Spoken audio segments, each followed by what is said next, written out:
Part 3, the Divine Mind.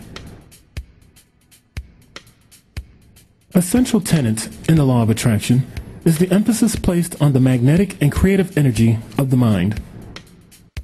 As we have already shown, belief and practice of the law of attraction has always existed in one form or another, beginning in the dim past as ritual magic as a way to gain personal power from gods or demons. We also saw how ritual magic and incantation evolved into prayer, the respectful request for divine favor. The gods were seen as cosmic forces with good and evil inclinations, beings, if you will, whose agendas a human could only guess at or fear. The ancient Greek philosophers had a slightly different picture of cosmic forces. Obviously, they had their typical anthropomorphic gods and goddesses, heroes, golden fleece, mystery cults, and all of that.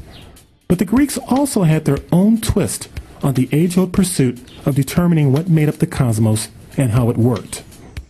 They imagined a universe as an ordered, rational process of a substance that was the source of all things.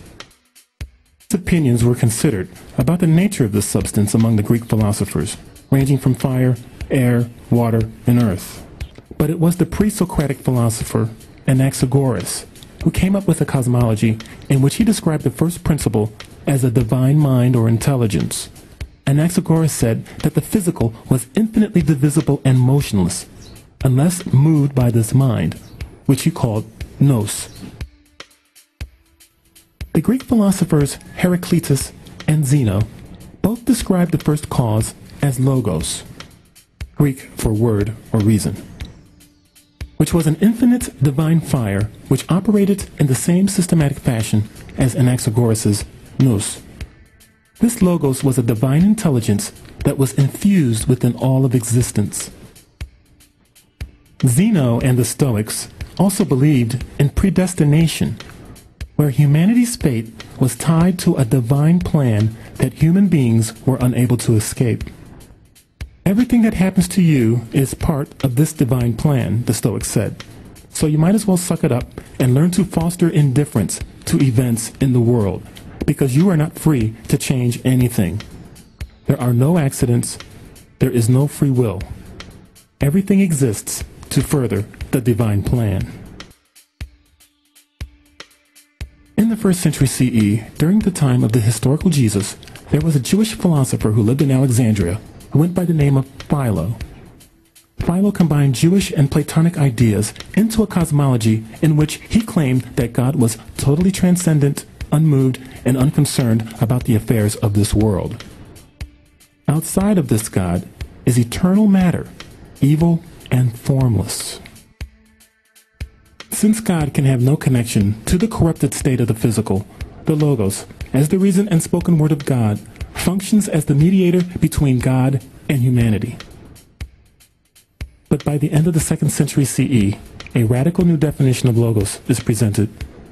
What was once conceived by classical Greek philosophers as the rational creative principle and divine mediator between heaven and earth is now reinterpreted by Christian theologians into the figure of the Son of God, descended to earth in the flesh, in the bodily form of Jesus Christ. Another important Egyptian philosopher of that era was Plotinus, who also placed a wholly transcendent, wholly unknowable, and wholly indescribable God as the source of all things. This God cannot change, and thus it does not create, for that would imply change. From the source, or the one as Plotinus called it, emanated the divine mind. The divine mind, nous, again functions as mediator between source and creation, and holds all of existence, which are the thoughts of God. From the divine mind emanates the soul. The soul can be seen in all life forms, plant, animal, and human, ordered in a hierarchy of progressively complex combination of souls that are the outflows of the cosmic soul. For someone who claims that the source of creation is utterly unknowable, Philo and Plotinus sure seem to know a lot about this God. By the time of the medieval period, Christian theology had been heavily influenced by the teachings of St. Augustine and Thomas Aquinas, who each had their own interpretation of God's divine plan. Augustine claimed that God knew before time who would receive his graces. According to Augustine, if you do not receive these graces, it's only because God already knows that you won't take them. Centuries later, the great scholastic Thomas Aquinas taught that when we use our mind and heart according to the divine plan, we are united in love and knowledge and live the very life of God.